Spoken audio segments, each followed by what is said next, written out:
Okay, so JVM Bytecode for Dummies, and anybody else that wants to generate bytecode and doesn't necessarily consider themselves a dummy.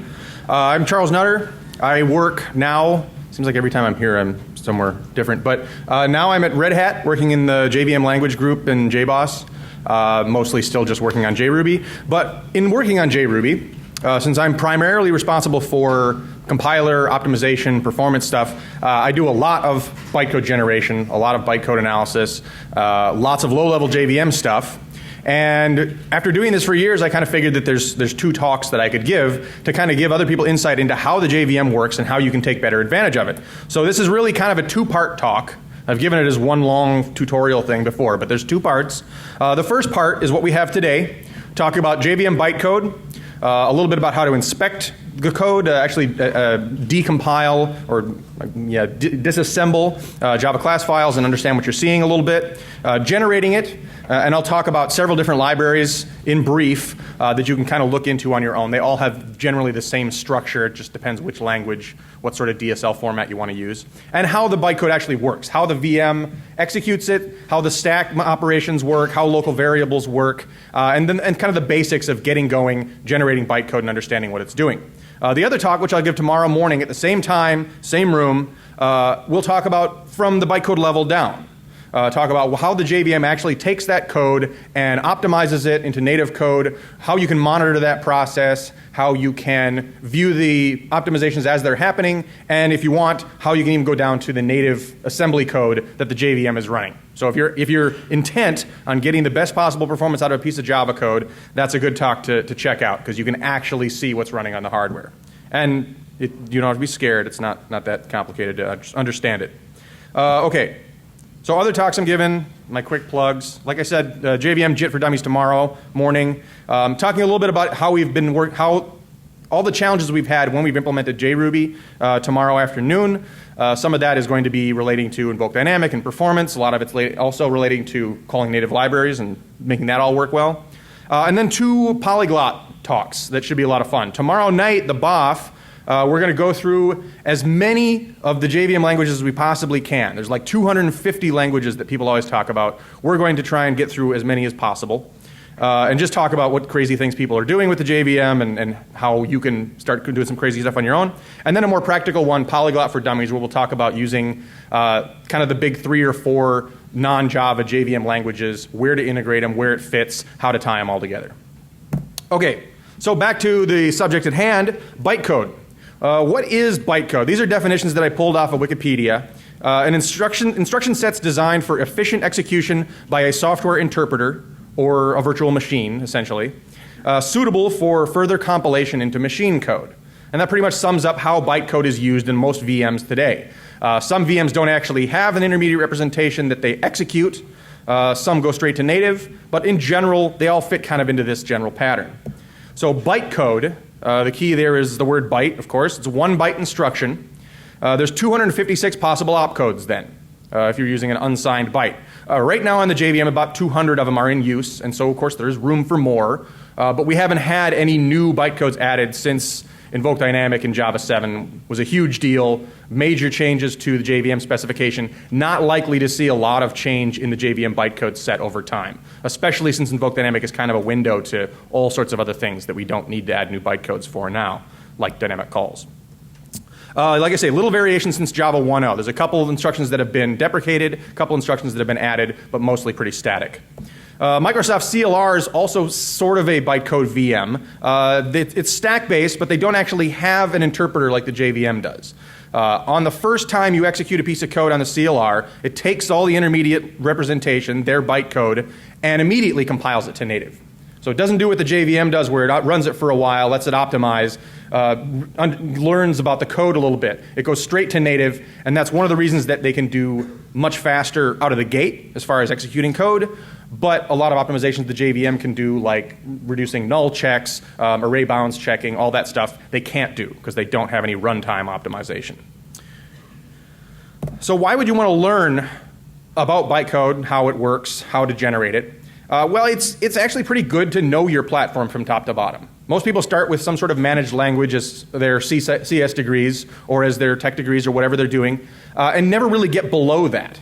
And so then they don't understand why performance has a problem, why certain constructs in certain languages have performance implications, what actually all this concurrency nonsense about caches and parallelism and all the tricky parts there, they don't understand how that works because they've not gotten down to a lower level. So learning your platform as low as you possibly can, at least the basics of how it works, makes you a better programmer, makes you do a better job at what you're working on. It's also kind of fun because you can generate code that Java can't. You can generate little algorithms in bytecode that you would not be able to get directly through regular Java bytecode. For example, you could have done a switch that switches on strings as part of your language or as part of a code generator long before Java did it, because they didn't use any new bytecode to do strings as in the switch statements. They just used standard switches and some additional tricks inside the code.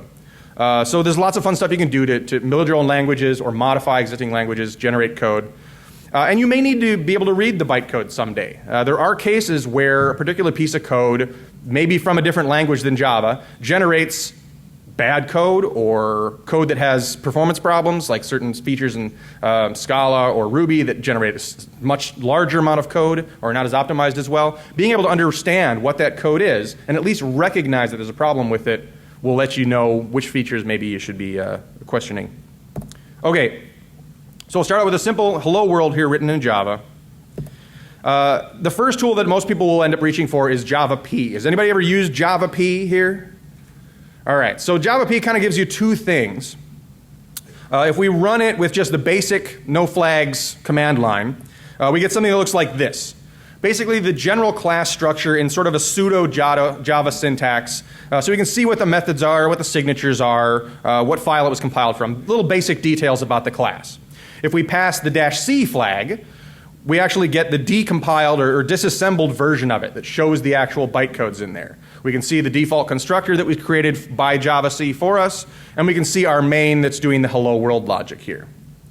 And you can even turn it up even more and go verbose, and then you can see all of the constants in the file, like method references and strings, constant integer variables, things like that. And it goes on, and there's more. It's what the stack is, what the size is, where the line numbers are, all the jump offsets. So you can get basically all the information you need about how the bytecode works from this tool. Another way to do this, if you want to be able to take that and then make modifications to it, from ASM, there are a couple different ways that you can do this. TraceClass Visitor, you feed a class file through it, or class bytes through it, and it dumps out essentially the same sort of thing that JavaP does. And actually there's some discussion of trying to add line numbers and other information to this as well. If you want to get code for the ASM Bytecode library that would generate this file, you can pass it through the ASMifier class visitor that actually will take the bytecode in and turn it into regular Java ASM calls, which you then can tweak and modify to generate the same class file but using your own code. And of course this goes on too. And that's it. That's all there is to it, right? Everybody's ready to go generate bytecode. Okay, so we won't just dump that on you, disassembly tools and raw bytecode generation. We'll try something a little bit easier that's a little more simpler to follow. So the examples I'm using today, since I'm a Ruby guy and I like DSLs and all that nonsense, I'm using a little library I wrote called BiteScript. BiteScript is essentially a Ruby DSL for generating JVM bytecode. And the beauty of it is that it kind of just looks like JavaP output, and you just type it in like an assembly file, run it, and it's actually generating bytecode for you. All right, so here's our JavaP output, the basic output for the disassembled code in it. This is the BiteScript version. And again, this is actually just a regular executable script. It'll just run like normal code, but it gives you some of the niceties of having an internal DSL. You can do normal languagey things. So we've got our get static of the out field on system, which is a print stream. We load our hello world string. We call print line with this signature, returns void, takes any object, and then we return void from our main method. And this actually is just executable and will create the class file for you, or run it if you just run it as a script. We can clean this up a little bit. We can import some of those classes so we don't have to use the fully declared versions of them. we can use a few shortcuts. All of the primitive types, void, object, and string, have basic DSL smarts in there. So you can just use void or object rather than digging up javalang string, javalang object, and whatnot. This is actually a much quicker way to do it. There's a way that you can define little macros within BiteScript. So a print line is a macro that does all of that logic, loading the out field, calling print line on it. And it basically looks like this: macro a print line, and there's our get static. We swap it with whatever variable's already on the stack and then call print line on it. And you can build up pretty complicated systems with this. So now that we've got a tool that lets us generate bytecode, kind of reason about it, play with it, and have fun with it, let's get into the basics of how it actually works. So first of all, the JVM is a stack machine. The operand stack is where you push and pop values. Most of the time, all you're going to be doing is pushing values, doing some computation, popping stuff off, juggling values on this stack. It's kind of the meat and potatoes. Like if you ever worked with x86 or you understand how register-based processors are, this is your registers where you do all of the work. Everything goes in there, and all the other instructions work against that stack. So you push and pop stack values. The stack is maintained it has a consistent depth.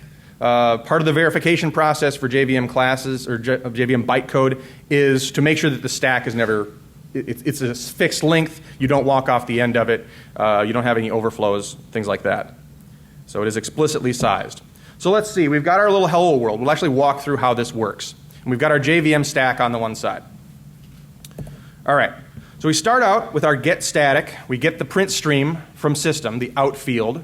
And then that's pushed onto the stack at the 0 depth. We're going to load our hello world string, and that pushes everything down again. Do our print line call, and both of those values get popped off the stack and the method invoked. So here, of course, if you wanted to keep that print stream around, you could have made a copy of it, could have duped that reference in there and had another extra one on the stack. But each of these instructions will either push some things on the stack or pop some things off, possibly leave a value there. Since this is a void call, there's nothing left to put on the stack after the call's done. So the target object that you call against and the one value you pass to it get popped and it executes. And then return void basically just says, okay, I'm done with this method and I have no values to return. All right. So the basic operations of working with the JVM. We'll start out with the stack stuff. Like I say, this stack is where you're going to do all of the work in bytecode. So as you'd expect, there's pops. Pop 2 is for popping 2 elements, 2 32-bit width elements off of the stack. Duping of various types. Some of these are rather unusual. Swapping elements. There is no swap 2 on here, you might notice. Those are things that you can build, you can compose out of the other elements. BiteScript actually does have some shortcuts for pop, or for swap 2 and other forms of pops and whatnot. Pop n, things like that. Okay, so a little bit about how stack juggling is. You know, most people have worked with a stack of some kind, but we'll walk through this real quick. So we have our 2 values on the stack. What they are doesn't really matter in this case. So if we do a dupe, we get a second copy of the first value pushed onto the stack. We'll pop that off. We don't need it. Swap the 2 values. Again, just swaps the top 2 elements on the stack. And if it was swap 2, or the missing swap 2 instruction, it would swap the top 2 elements with the 2 below them, for example. The dupes are a little bit weird. So dupe x1 takes the top value and puts it below the next one. And there are reasons for doing this if you're working with wide variables, wide elements, or if you just want to be able to move that top value down below the other ones. Dupe to x2 is another example that's a little unusual. Takes the top 2 elements and pushes them down below the next one. And one of the reasons for this will be clear in a moment. But dupe to x2 is actually dupe to x2 or dupe x2 is one of the ways you can compose a swap 2 sort of operation. Okay, so now that we're done with the stack, you notice that none of those really had any notion of type, what type of value is on the stack. All they're doing is popping and pushing elements. They don't really care if they're integers, primitives, objects, whatever. Now we get into typed operations. And what you'll see is that they're all prefixed with a letter. That means what kind of type they operate against, byte, short, char, etc. And you'll see A means a reference, an object reference of some kind. So in that A print line, A for that particular macro meant that this expected an object to be available on the stack. It's going to print an object out. And now you'll notice if you look at these values, there's no Boolean. So where is Boolean? We still have that at the Java level. Well, Boolean is generally just an int, 0 or 1. And it's encoded as such at the bytecode level. And in fact, most of the primitives actually are passed around as ints most of the time, because across call boundaries and within fields and objects and whatnot, they end up being usually represented as a 32-bit width item, or on the stack, or in the local variables. So most things get represented as an int internally. Boolean actually literally is an int. So if you want to encode Boolean logic, it's going to be an int. You're going to use ones and zeros most of the time. Okay. There are also ways to push constant values. Obviously, you need a way to get a null onto the stack if you're going to do a null comparison. A const null will do that for you. There's various loads. I load from -1, M1, up to 5 for literals, literal -1 through 5. For longs, floats, etc., doubles. There are some narrower versions of the integer pushes. Push a byte onto the stack. Why would you want to have these extra instructions? Why would you want to have instructions that do a push of 1 always? Can you think of any reason why? Well, when they first came up with the bytecode, one of the big concerns was transmitting this to a remote user as code. And they wanted to try and pack that code down as small as possible. And we were talking about, 2400 baud modems back, well, maybe not that far back, but slow, much slower than we have right now. And anything they could do to pack that code tighter, they did. So there are single byte instructions for loading 1, 2, 3, etc. on the stack, rather than requiring a 2-byte instruction or a byte instruction with an int value, 32-bit. Those sorts of things. So most of these are redundant, and you'll feel like they're redundant, but they are there kind of as a legacy thing. All right, now I talk about that here. Yeah, so it's kind of pre-optimization. The JVM also back then did not have a JIT. And so avoiding a lot of instruction churn was important. If you could say, I'm going to load a 1, rather than I'm going to load an int, what's the value? It's a 1, make that instruction a little bit quicker. If you can do multiple things at once in a single instruction, the old interpreter would work better. Obviously for the JITs that we have now and the current JVMs, it doesn't make a whole lot of difference. All right, pushing constant values. So we'll load a constant hello string onto the stack. We'll load a double onto the stack. So we're loading a double 1.0. And you'll notice this actually takes up 2 elements. That's because doubles are 64-bit. And all of the local variables and stack elements are 32-bit. So whenever you push or pop a double, you make sure that you're pulling off actually 2 elements. And this is another part of JVM bytecode verification, making sure that you're not chopping doubles in half, for example. There you go. Oh, I should look ahead, shouldn't I? Okay, so yeah, so the 32-bit wide. You may see if you print out the bytecode, most of the bytecode libraries will do this for you, but you may see that the bytecode that actually is generated will have a W prefix or wide prefix on some of these instructions because it knows that it's working with a wide value, a 64-bit value. This also brings an interesting point. 64-bit field updates are not guaranteed to be atomic because they are 2 32-bit modifications of a field. So it's something to look for if you're doing that. Usually atomic long is a much better, much safer value. Okay, constant values. Back to this. So we pushed a null, simple enough. Push a 4, so this becomes an int. It takes up 32 bits on the stack, but it is just a byte operation in the, it's a smaller width instruction in the bytecode. And then in BiteScript we have LDC float, LDC long, etc. Because since it's Ruby, it's not statically typed, but in most of the statically typed bytecode libraries like ASM, LDC, you pass it a float, it'll push a float. Okay, so now we know how to work with our stack, we know how to push some constant values on there. Local variables are the next thing you're going to have to work with. You can get away with using just the stack for a lot of things, but it gets tricky. Since we've only got dupe and pop and other operations, stack operations that go down 3, 4, maybe 5 elements into that stack. If you need to go any deeper and juggle things around, you have to do some creative magic. So putting stuff in local variables is a cheap way to avoid abusing the stack or getting lost at where you are in the stack. And because of the way the JVM optimizes, it really doesn't matter whether your values are on the local variable table or the stack. They get optimized pretty much the same way. All right, so local variables are typed, unlike stack pushes, stack moves. So we have I for integer, long, float, double, and reference for loads and stores.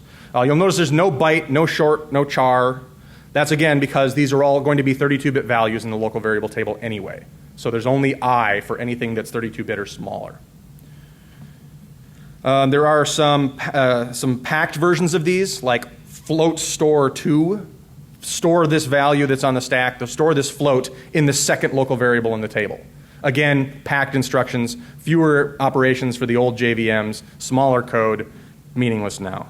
And then increment is actually a local variable operation. Takes a particular local variable and increments it by a certain amount.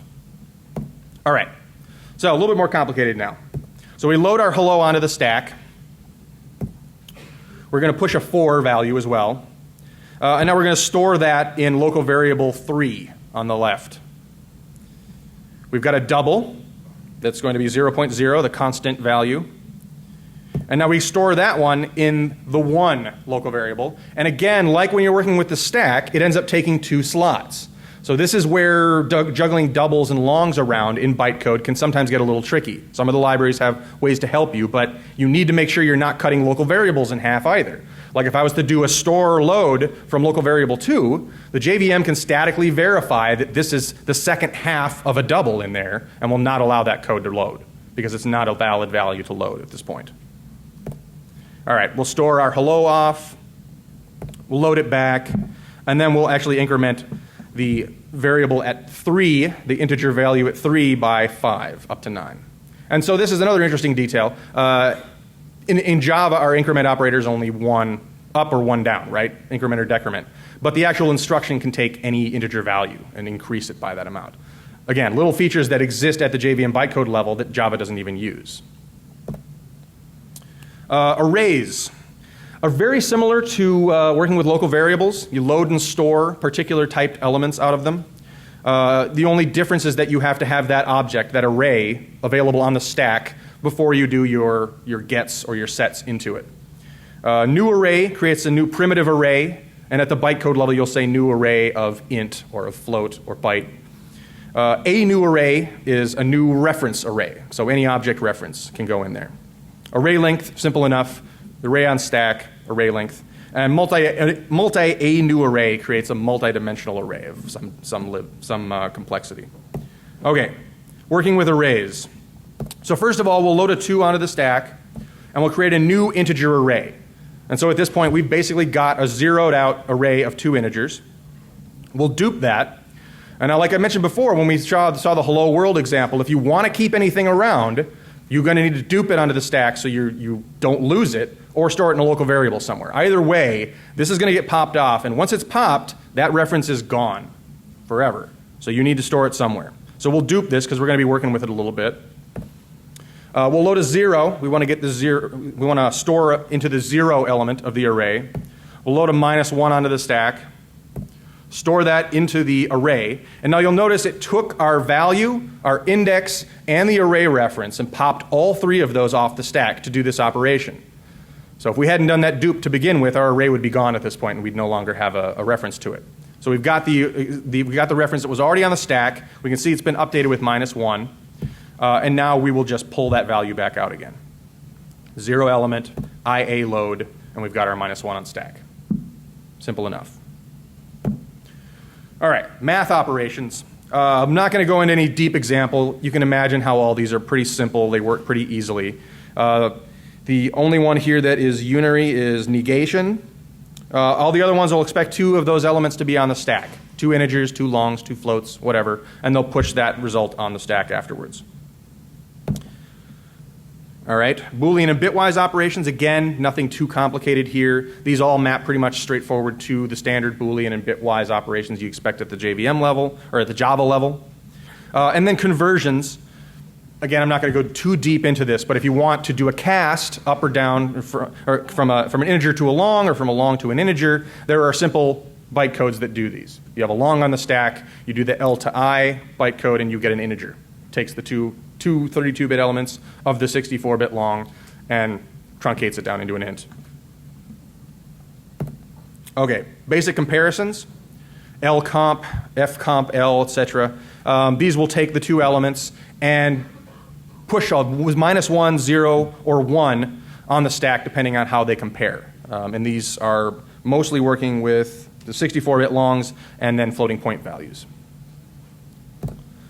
All right, flow control is a little bit more interesting. We'll get back into some actual fun walkthrough here. So the basic logic for flow control is that you just inspect what's on the stack, make some decision about it, and then branch. Or there is a go-to operation at the bytecode level that will just do an immediate branch to a particular target. At the bytecode level, you mark points in the code with labels. Most of the JVM bytecode libraries have various simple ways of doing labels. You should be able to see what we have with BiteScript here in a second. Lots of different ways that you can test if EQ, if any, for doing simple 0 on the stack or non-zero on the stack. And these are actually kind of confusing because if you do a comparison and it's not true, it will push a 1. And BiteScript actually defines an if true and an if false that reverse these because I always get them mixed up. Less than, greater than, etc. Whoops, that was not intentional. Less than, greater than, etc. Then doing some integer comparisons and branching. If they're equal, not equal, etc. And like I said, there is a go-to. There are a bunch of other flow control instructions that I'm not going to go too deep into today. Maybe not at all. JSR and RET are actually the only two bytecodes to be deprecated at the JVM level. They were for doing finally blocks. It's a jump subroutine. Jump down to this piece of code, and then when you're done, return back up to the top. And it turned out that the flow of doing a subroutine jump was actually really hard for JVMs to optimize. And so now all Java C compilers you'll see will emit the finally block at every possible exit point from the code. Something to keep in mind if you put a lot of logic in the finally block. It's going to increase by that many possible exits from a given method. Table switch and lookup switch for different types of switches. The table switch, if you have a fairly short contiguous array of values, it can just do branches based on a table, a jump table that's there. So it'll be a simple O of 1 operation, real quick to do that jump. The lookup switch is more of like a hash lookup. It does a hashing based on the incoming value and then has a table that it goes to find the proper jump location. A little bit slower, but you can have wide-ranging values. They don't have to be contiguous, so and so. Wait, here, lost it. And then, of course, returns are part of flow control and this method. And they have the 5 basic types: integer, long, float, double, and reference. Return is just a void return. It's called void return in BiteScript because return is a keyword in Ruby.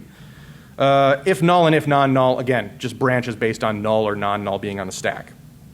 All right, a quick example of how this all fits together. So we'll A load 0, and in this case, this is in our main method. So the 0 local variable is the argument array. So we'll load that onto the stack, and whatever we passed in the string branch for that. All right, we'll load a 0. So we want to get the 0 element out of this array. We'll get that. We've got our string. Now we'll load a constant. We'll see if they passed in branch. We're going to actually do a comparison here. So we load the branch constant string onto the stack. Now we're doing an invoke virtual. I'll talk a little bit about the invokes later, but we're invoking the equals method on string that returns a Boolean and takes any other object. Standard equals, right? So we do that. The result is a 1 that's on the stack. Okay? They are equal. So we need to check if not equal, right? It's confusing because if not equal is going to look for a 0 to be on the stack and then do the branch, which is what we actually want. We want to branch the other direction. So we do this branch down to here, and now we're in our equal branch. We've actually determined they are the same, and we'll continue. And actually, I'll rephrase this a little bit because it's confusing. If not equal looks for non-zero on the stack, which is a little confusing because it's a true value and not equal is a false in my head. But this is why if I was to write this in my BiteScript stuff, it would probably be if true, which makes a lot more sense than if not equal. But this is how it is in the JVM bytecode, something to keep track of. Okay, so we load our equal onto the stack once we've gotten to the branch point, and then we'll print it out and be done. Okay. So now a little note about classes and types before we go into how they actually function at bytecode level. The trickiest part is probably going to be working with signatures. You might have seen in the javap output that there's kind of an encoded version of every single type that's referenced within the code. Most of the libraries have ways to work around this or ways to generate those signatures for you. In BiteScript, you just kind of put the types in an array and we figure all that out. In ASM, you can get a type instance or a method object that represents a signature. But it's something to keep track of. And if you look at the javap output, it's not too difficult to read. Okay, so using classes. Getting and setting static fields and instance fields, 4 instructions for those. There were traditionally 4 invokes for virtual invocation, which is a normal object invocation, interface invocation, special invocation, which is for constructor calls and super calls that can only be done from within certain contexts under certain conditions, special conditions. And invoke static for invoking a static method, which is essentially just a function call. Invoke dynamic is new, of course, in Java 7. Depending on time, we can talk a little bit about how that looks at bytecode level. Invoke dynamic basically says, here's some objects, here's a method name and a signature. Ask me when you make this call, and I'll give you the right piece of code. So it lets you kind of wire in anything you want at that point with a callback from the JVM. And I'll show an example of that a little bit later that kind of clears it up. New is for creating a new instance of an object. You give new and the type. Checkcast does a casting operation and raises an error if it doesn't fit. Instance of will just push non-zero if the object on the stack is of the specified type. All right, quick walk through this here. So new array list. We create a new array list and we immediately dupe it. And you notice over on the right-hand side here, it says that we have an array list on the stack twice that's uninitialized. If you were to go ahead and start using this object, the JVM knows that you have never called the constructor on it. You need to create the object and do the constructor call. That's kind of the immutable pair of operations that you have to do at the JVM bytecode level. So that'll be an invoke special. On array list, we call the bracket init method you might have seen in bytecode output. Now we have a fully initialized array list that will go up the constructor chain, do all of the back-end stuff that it needs to do. The JVM is now happy with letting us use this object. So we'll do a check cast this to collection, and now what we have on the stack is a collection. And part of the JVM verification actually tracks all these different types on the stack in local variables and makes sure that you're working with the object that you expect to be working with. If we were to start calling methods that are only on array list at this point, it would not load properly. Or it would try and call methods that just don't exist. All right, so we'll dupe that because we're going to use it. We're going to load a first element string onto the stack. And we're going to add that to the collection. And this is an invoke interface operation. You cannot use invoke virtual on interface types. So if it's an interface type that you have on the stack, you need to know that you need to do an invoke virtual. If it's an array list on the stack, the JVM does know that it can be either an array list or treated as a collection. So you can use either an invoke virtual on array list or an invoke interface on collection, and it will both work. All right, so we did that. We got our Boolean value saying that we added it back. We added it in just fine. We'll pop that. We don't need it. We'll cast it back to an array list. Load 0, because we're going to get the 0 element out. And here we have our invoke virtual of an array list now. Get a particular value and put it back on the stack. Once we've got it, we print it, and we're done. Okay, so we're doing pretty good on time. Invoke dynamic is a bit more complicated. The basic invoke instructions have a very specific way they work. They look for static methods, they look for virtual methods, interface methods, and then just call them. That has been great for Java and for other statically typed languages. For dynamic languages, that's been a little limiting. And so really what we have with invoke dynamic is a new way of telling the JVM how to do a call. It has 2 parts. The call site, where you actually make the call from in the code, and then a bunch of VM operations in the back end that we actually can wire into. And what this kind of translates into as far as this talk goes, we've got the bytecode, the invoke dynamic bytecode that looks pretty much like an invoke virtual at the bytecode level, and a bootstrap method, a method that the JVM will call to get a piece of code, a handle to that target method. Rather than finding it itself, we give it the right piece of code. So like I say, the bytecode is invoke dynamic, pretty much structured like the other invokes. It has a signature and a name. The magic, though, happens with the additional part which says, here's my code to call, my function to call, to get the target method that you need. Rather than the JVM just going and getting it, it asks us for it. And so we can do anything at that point. That's how dynamic languages actually are able to leverage this. The Bootstrap method is usually just a piece of Java code.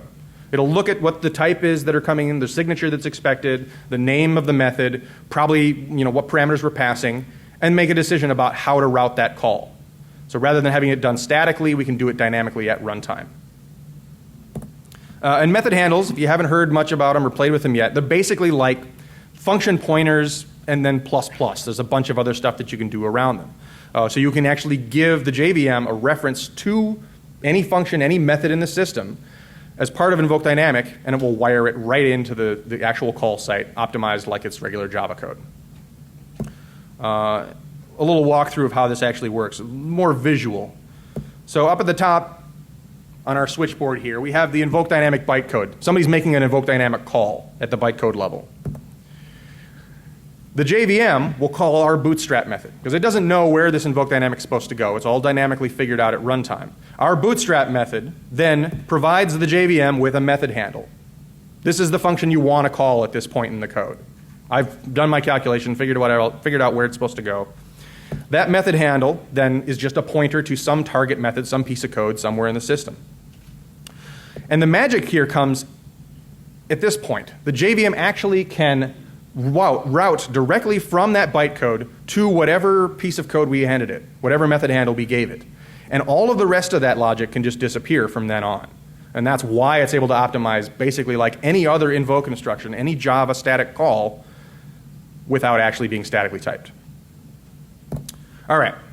So a few more things I'm not going to go into. There are exceptions in synchronization have various complicated vagaries that are a little bit tricky to show in a couple slides. Try catch, you provide a table that says from this line to this line, if this exception is thrown, branch here. And then you nest those and you build up multiple tables of try catches. And for a finally, for example, you just try catch everything and branch down, or embed it directly into all of the exit points of the code, like I said. And you would have to do that manually in most libraries. Monitor enter and monitor exit acquires or releases a synchronization on a particular object.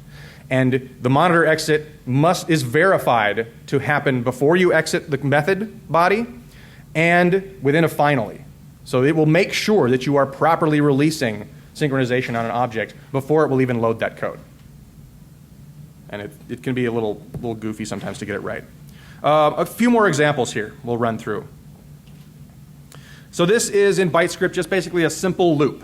We've got our main method. We load 0 onto the stack. Or we load the 0 value, 0 local variable, which is just the array of arguments again. We'll push a 0 onto the stack, another way of doing it in BiteScript. We'll load that value. We'll dupe it, print it out, and then loop forever. So we've got our goto in there that's going to continually dupe that value on the stack and print it out. Very simple loop. Loops forever.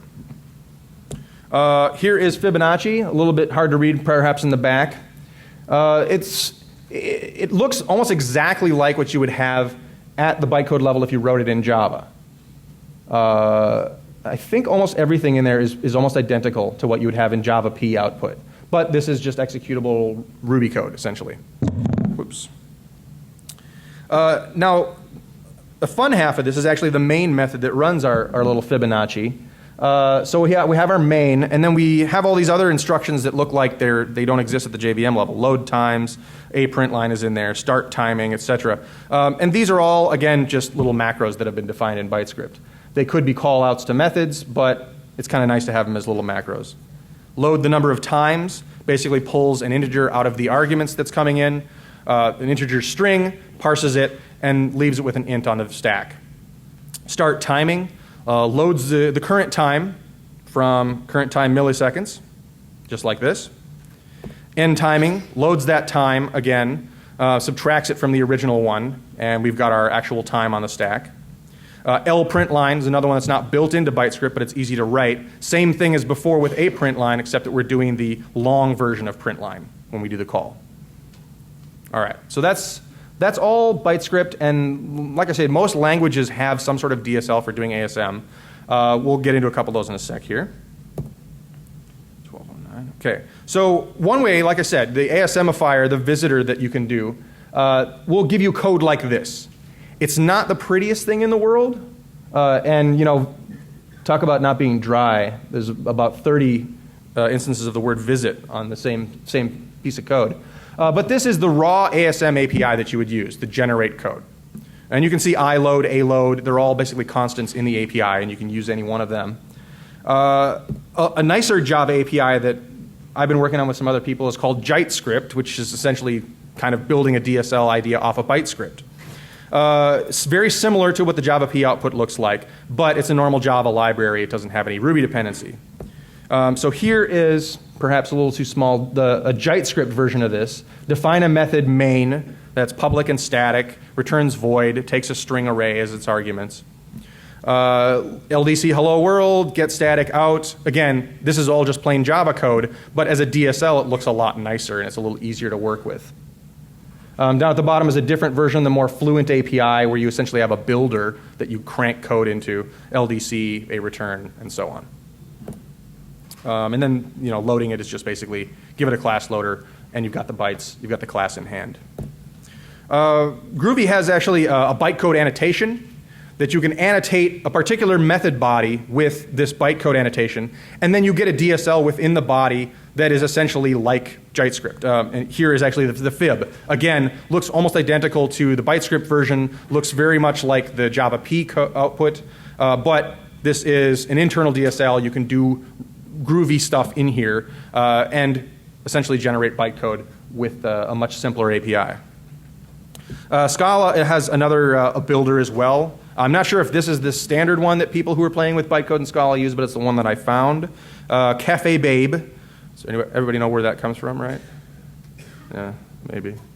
I'll show you later if you don't know. So here, again, create a method, LDC, a return, very simple, a little bit cleaner than using the raw ASM API directly. And I'm actually going to skip over this because it's complicated. Okay. Yeah. I can show you later if we got more time or if you want to see the slides offline. So what are the real world cases for doing bytecode generation? Like I mentioned, it's good to know how your system works and what's happening beneath the language you're writing in. But there are a lot of good actual practical uses for this. For example, if you're doing a lot of reflective invocation, if you've got a very meta framework, you'd probably be better off generating some code at some point rather than constantly using all of the reflective method calls. They have their own overheads internally. They have the requirement of passing all arguments as an array, which very rarely through the reflection API can be optimized away. And they do a lot of checks over and over and over again, making sure you've got all the right types, making sure they're in the right order, making sure the target method actually exists on whatever object you're calling. So avoiding all that in a framework that uses a lot of reflection is a perfect case for generating bytecode. What you would do is a reflective call, generate a little stub class, generate a little utility class, and it'll do that call for you. And you can programmatically build all that stuff up. Byte-coded data objects. Again, in frameworks like Hibernate, where you want to be able to just have a normal-looking POJO, normal-looking Java object that somehow magically gets all of this persistent behavior behind the scenes, well, that's usually done by generating some bytecode when you first load that code up, or potentially offline into as part of a build step. So if you want to be able to generate additional logic on top of existing classes without actually modifying that code, maybe you can't modify that code, you can use bytecode, extend it, build your own stuff on top of it. Or modify that class directly using some of the ASM Visitor transformation APIs as well. And then, of course, language compilers. If you're interested in writing a language, even if it's just a simple expression language that you might want to use for something internally, generating it to bytecode will guarantee that you get the best possible performance out of it. You're giving the JVM the best chance to optimize your code. Like I said, there's tools. BiteScript is a lot of fun to play with. JiteScript is actually probably more practical for general Java use. And we're actually using it within JRuby in a couple places. There's a couple other language implementations that are using it now. And of course, all this stuff is built off of ASM, which has kind of become the standard de facto perfect whatever library for doing bytecode generation. And if you all heard about Nashorn and the new JavaScript implementation and whatnot, Nashorn actually uses ASM too. And so ASM is very likely to get pulled into at least OpenJDK, and maybe at some point in the future exposed as a standard bytecode API. So it kind of just is the one that's winning at this point. Okay, I want to have room for questions. So, like I say, this is kind of the first part of a two-part talk. Part two, tracking the bytecode as it goes through the JVM, how it optimizes it, monitoring that whole process, when it compiles code, when it inlines code, when it doesn't inline code and optimize things, and then actually what the native code looks like, and tracing it all the way from the bytecode down to the native level, what to look for, how to get the best performance out of a piece of code. I had this up before. So yes, tomorrow is the part two of this. And I think we'll leave the rest of the time open for questions. So, any questions about this?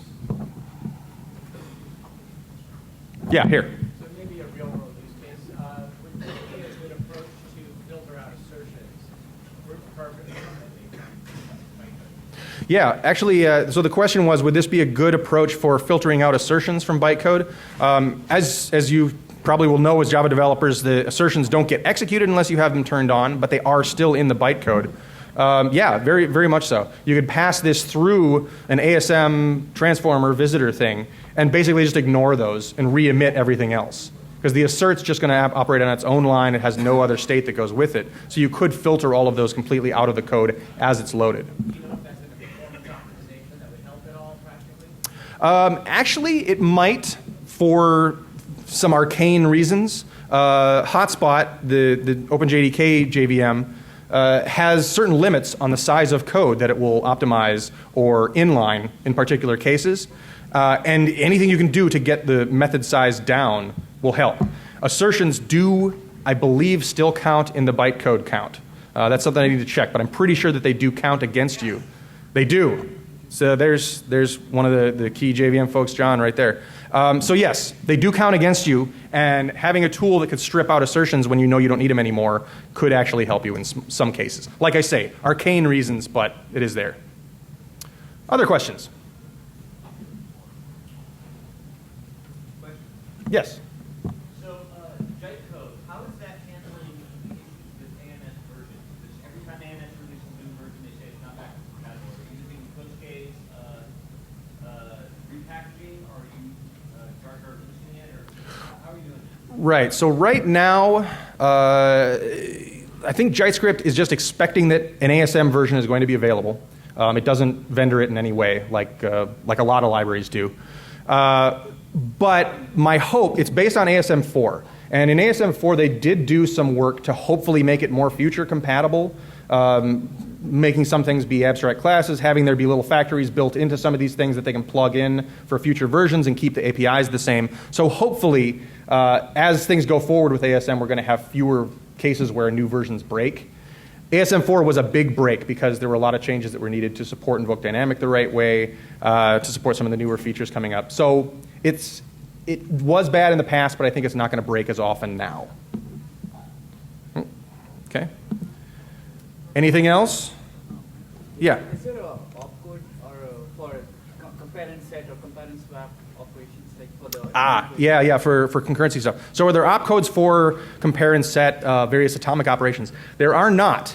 And it's an actually interesting question because since these operations are becoming so key to doing concurrency properly on the JVM, you would think there'd be something JVM level.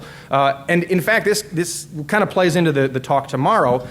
There are sprinkled throughout the JVM something called intrinsics.